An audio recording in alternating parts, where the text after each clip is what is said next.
Welcome back, everybody. Just Mike here. Anyway, today we're going to check out this battery movement on the clock I just fixed. The hour hand seems to not, the gears aren't catching or something. There are times, here's the clock. There are times where this hour hand actually moves along with the minute hand, and then there's times where, as you can see, this is on the hour and this is not, so it easily moves a bit. You can feel it's trying to catch, and what I'm wondering is, are the gears messed up, or did a keeper come off in order to not hold this hour pipe into place? So anyway, let me get these hands off and we'll pull that movement out and see what I find. So the movement's running. Let's take the battery out. And the reason why I'm saying that is my friend Mark says that this is probably a battery assist, as in that should run for a while. I don't see electric motor in or battery motor in here to wind it up. So as you can see, it's ticking. Let's pop the battery out.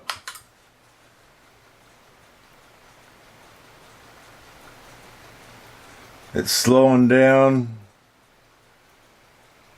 It stopped. So that's why I don't think it's what Mark was thinking.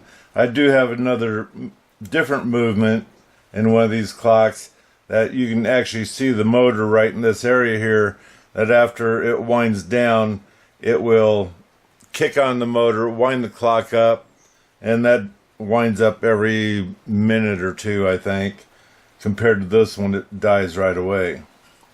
So anyway, we're gonna open this one up. Actually, I need to take this off first, and then we have two screws here we need to take out so we can get to where this shaft here is.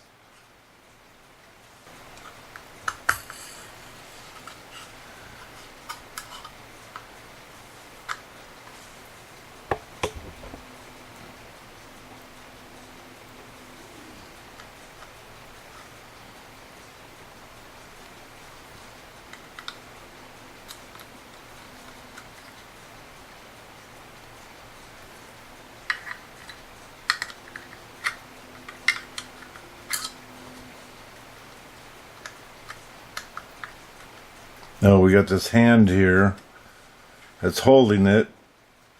It might pop off. It looks like a plastic screw in there, but let me see what happens. Nope, it just needs to be popped off.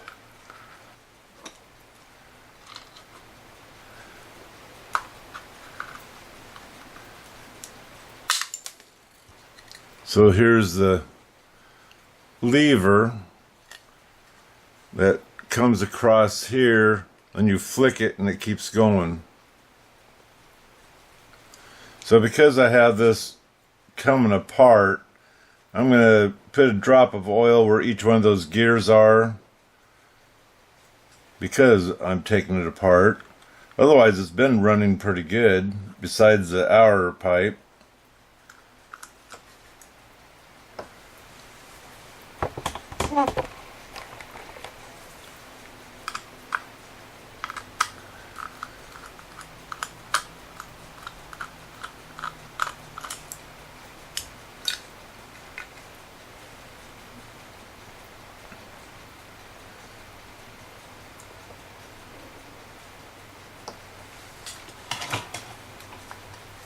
So this hour pipe comes through,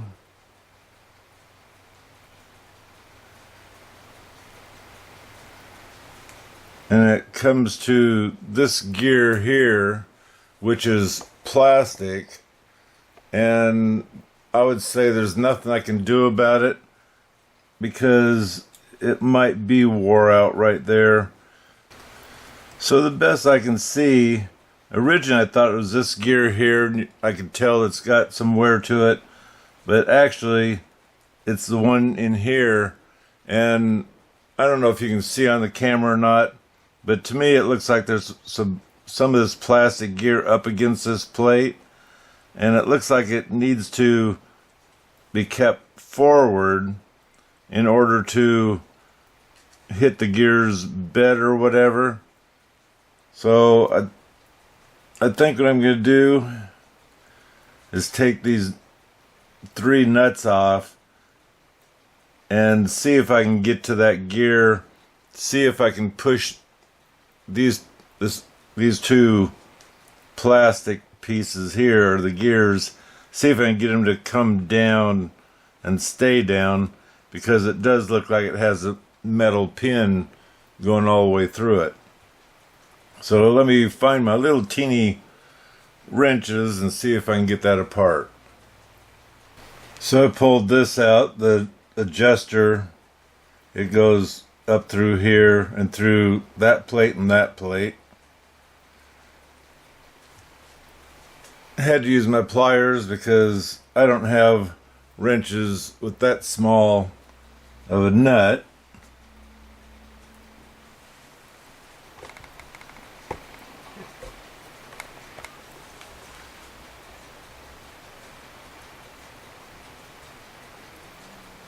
This one has a piece of, I'd say, copper.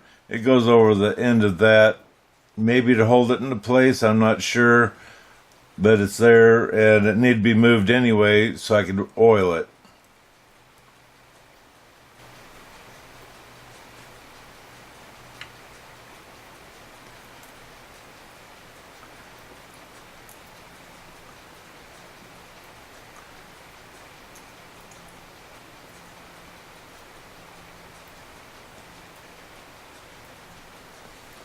So if you're going to attempt this, I'd suggest take pictures as you take it apart so you can see which gear goes on top.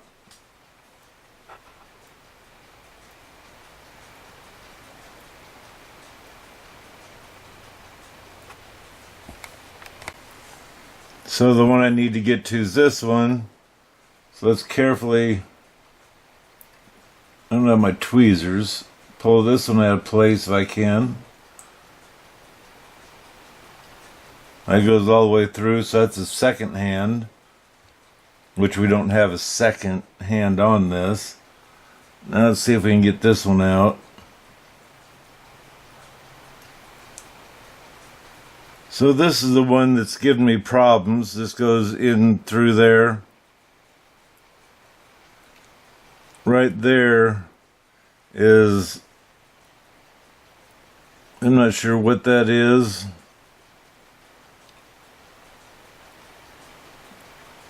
I think what it is right through here is where that gear's been running and it flat out wore out.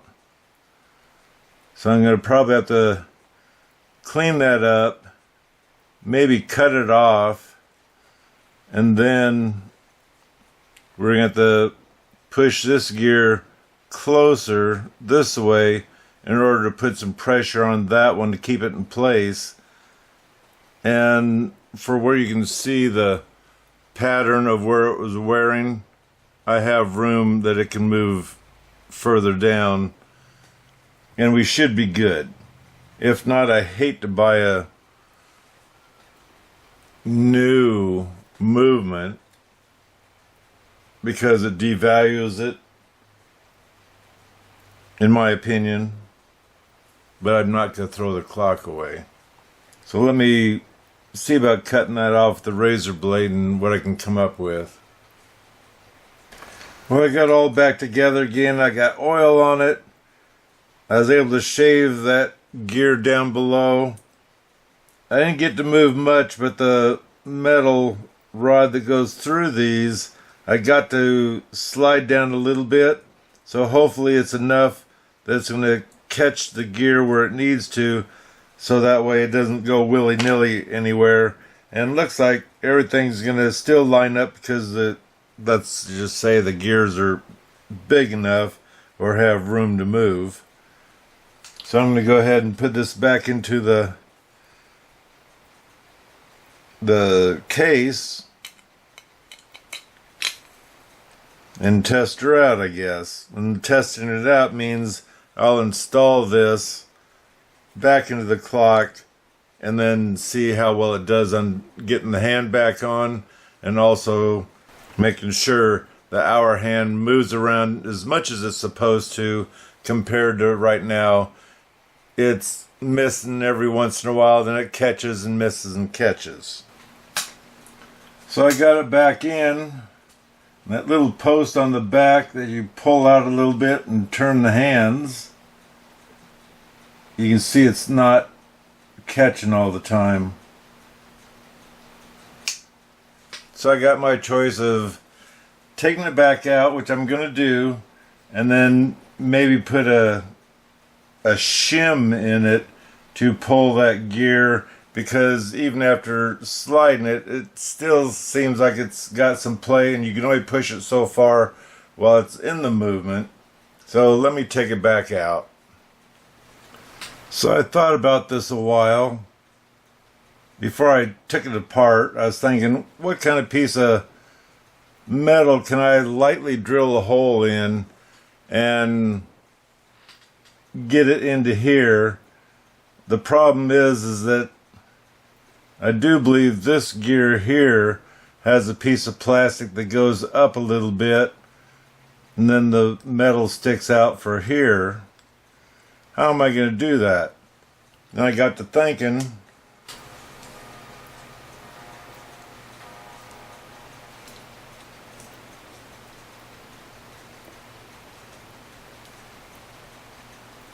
why not use the ink pen spring, cut it to size so it's just enough pressure to push on the plate, or I should say the gear,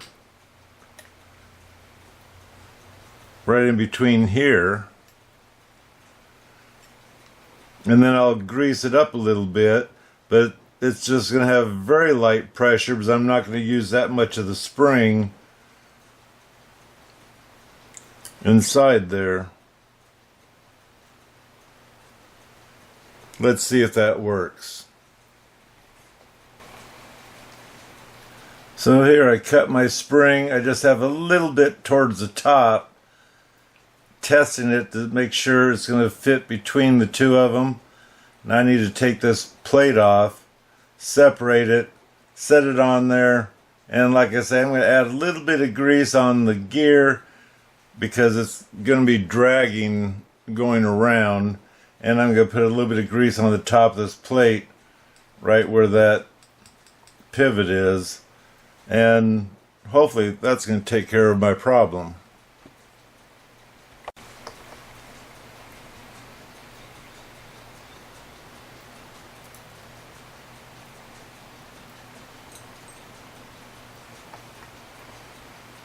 So we have that gear that's really close to it. Hopefully it's not going to affect it.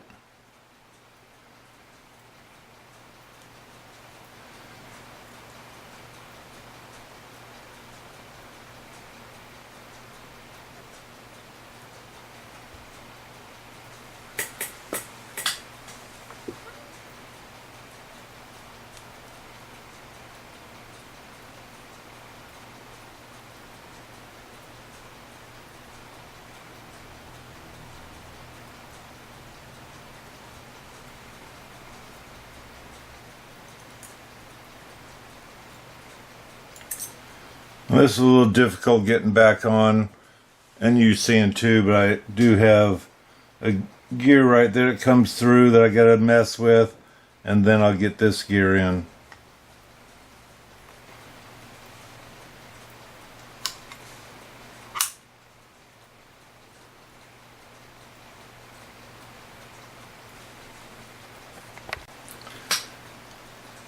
So I have this rubber washer that's meant for battery movements, and I don't doubt there used to be something here.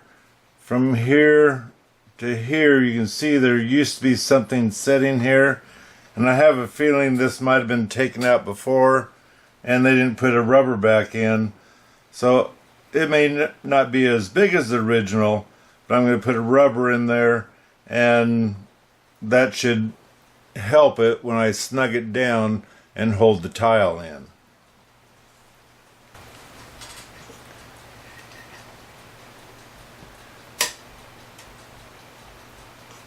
Now it works like it should.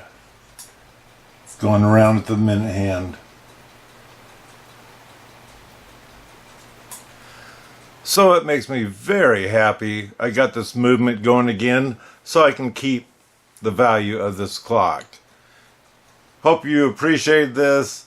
Maybe it gave you a little bit of insight on the battery movements in these older clocks and the ones that actually belong to them, if they happen to be a decent, I guess they call it a motor, even though it's a battery powered movement without a motor. And anyway, don't forget to subscribe because it's free, and give me a thumbs up. I'd appreciate it. Anyway, you guys have a beautiful day. God bless.